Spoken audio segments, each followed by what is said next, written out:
मैं दीपा जैन पटना बिहार से हूँ। ध्यान की यात्रा से पहले मेरा जीवन बहुत ही विचित्र था। मुझे खुद भी नहीं पता था कि मेरा जीवन का उद्देश्य क्या है। कभी कुछ कर किसी भी कोर्स में चली जाती थी या कभी कुछ कर लेती थी, लेकिन एक कोई निश्चित नहीं था कि हाँ मुझे यही करना है। जीवन में इतने उतार चढ़ाव थे, किसी भी चीज़ में मन भी नहीं लगता था, ध्यान भी उलझा हुआ रहता था। तब मुझे पता चला, मेरी सिस्टर रितु रानीवाला ने मुझे बताया कि दी आप सेशन को अटेंड करिए और सेशन अटेंड आप ध्यान शुरू कीजिए। फिर मैंने ध्यान करना शुरू किया। सुबह मॉर्निंग का 6 बजे का जो ध्यान का प्रोग्राम होता था, उसमें मैंने व्हाट्सएप के द्वारा ध्यान करना शुरू किया।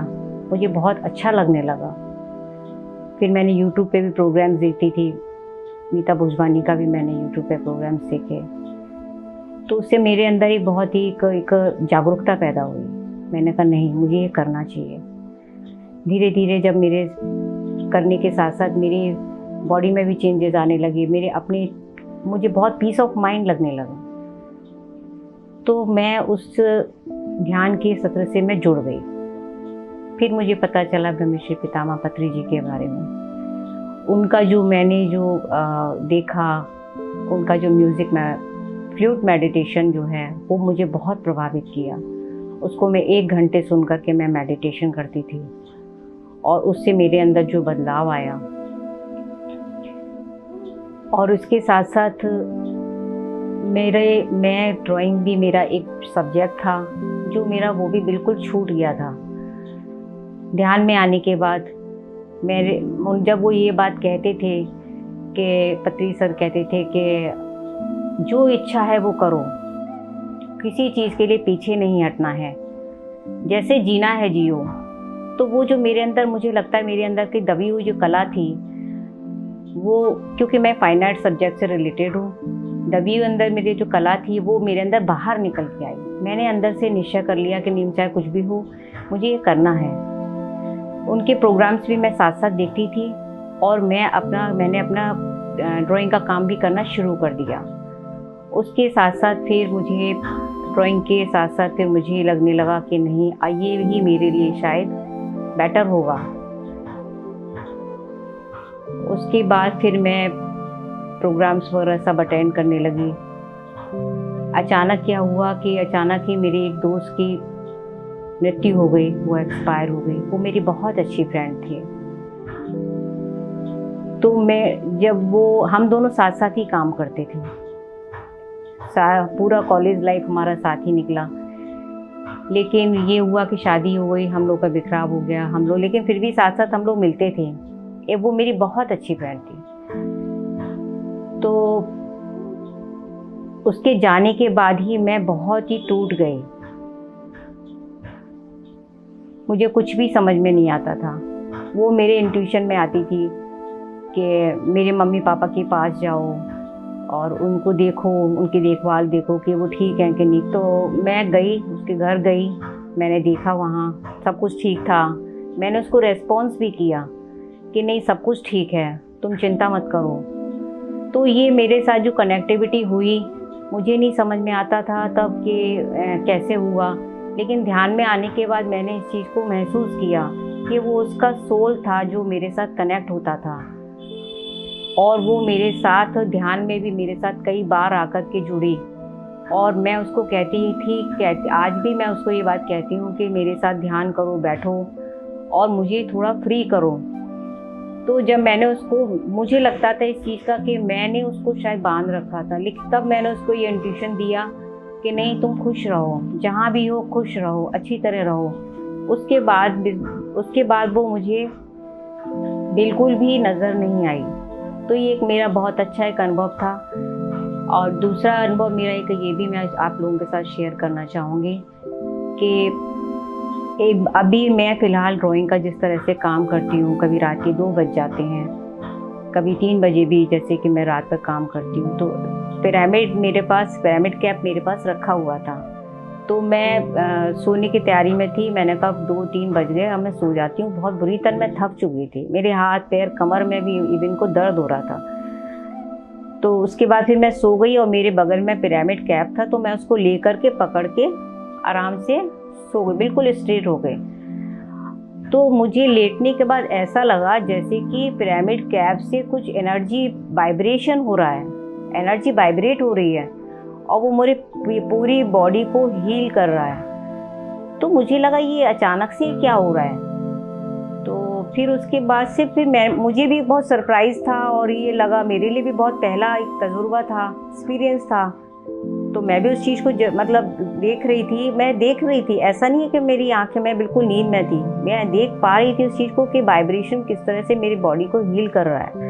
एकदम पूरा मतलब हेड से लेकर के मेरे यहाँ स्टमक तक वो पूरा वाइब्रेट हो रहा था। तो मैंने कहा ठीक है, मैं आराम से फिर मैं 3 बजे तक मैं सोई रही, लेटी रही।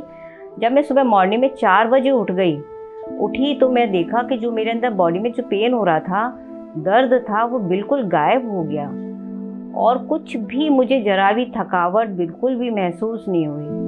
तो फिर मुझे रियलाइज़ हुआ ये बिल्कुल पिरामिड कैप का ही बहुत आश्चर्य चमत्कार है। तो उसके बाद फिर मेरा एक सेकंड एक्सपीरियंस ये भी है कि अभी फ़िलहाल मैं मार्च में एमपी में यात्रा करने के लिए गई थी। मैं जैन हूँ, जैन परिवार से बिलोंग करती हूँ। तो मेरे साथ काफ़ी लोग थे, करीब 6-8 लोग थे। तो सभी लोगों ने मना कर दिया कि हम पहाड़ पर नहीं जाएंगे। तो हमने कहा कि ठीक है, चलिए आप लोग नहीं जाते, हम लोग जाते हैं। मैं थी, मेरे साथ मेरी एक सिस्टर इन लॉ थी। तो हम दोनों ही पहाड़ की यात्रा पर गए। तो वो यात्रा बहुत धीरे धीरे कर रही थी, वो पीछे थी मेरे, मैं आगे जा रही थी। तो फिर मुझे लगा कि जैसे जैसे मैं पहाड़ पर चढ़ती जा रही थी तो मुझे लगा कि नहीं, मुझे मतलब थोड़ा सा लग रहा है मैं नहीं कर पाऊँगी। फिर मैंने अपनी सांसों पे फोकस किया कि मुझे उस वक्त तुरंत क्लिक किया कि हाँ, ब्रह्मश्री पितामह पत्रिजी जी कहते हैं कि नहीं, सांसों पर ध्यान दो, सांसों पर ध्यान दोगे तो आपके अंदर ऊर्जा बढ़ेगी। तो मैंने उस चीज़ को, मैंने कहा हाँ, ये मैं करके देखती हूँ। मैंने उसको करके देखा पहाड़ पे और आप विश्वास नहीं करेंगे कि मैंने पूरी यात्रा उस सांसों पर ही ध्यान दे करके ही उसको पूरा किया। मैं ऊपर तक भी, जब मैंने बिल्कुल भी किसी से कोई बात नहीं की, चुपचाप मौन होकर के, शांत होकर के और अपनी सांसों पे फोकस करके पैदल पूरी यात्रा की। करीब 50-60 मंदिर थे। पूरी पहाड़ी यात्रा करके मैं पूरी नीचे उतरी और उसके बाद भी मेरे अंदर कोई भी थकावट नहीं थी, इतना जोश था। आने के बाद हम लोगों ने नाश्ता वगैरह किया। हम लोग में मॉर्निंग में बिल्कुल भी कुछ भी खा करके हम लोग यात्रा नहीं करते हैं, सिर्फ पानी ले सकते हैं बस उसके बाद में। तो वो मेरे लिए बहुत ही अमेजिंग था कि किस तरह से वो यात्रा मेरी पूरी हुई। तब मुझे इस बात का पूरा कंफर्म हो कि हाँ, सांसों के माध्यम से हमें उसके लिए खाने की कोई ज़रूरत नहीं है। हम बिना खाना खा करके भी अपनी सांसों से जुड़ करके कोई भी किसी भी तरह से हम अपनी यात्रा को, किसी भी काम को हम पूरा कर सकते हैं। इसके साथ साथ मेरा एक अनुभव एक ये भी है कि मैं जैन होने के बावजूद भी मैं लहसुन खाती थी, गार्लिक खाती थी, लेकिन ध्यान में आने के बाद से मैंने गार्लिक बिल्कुल छोड़ दिया।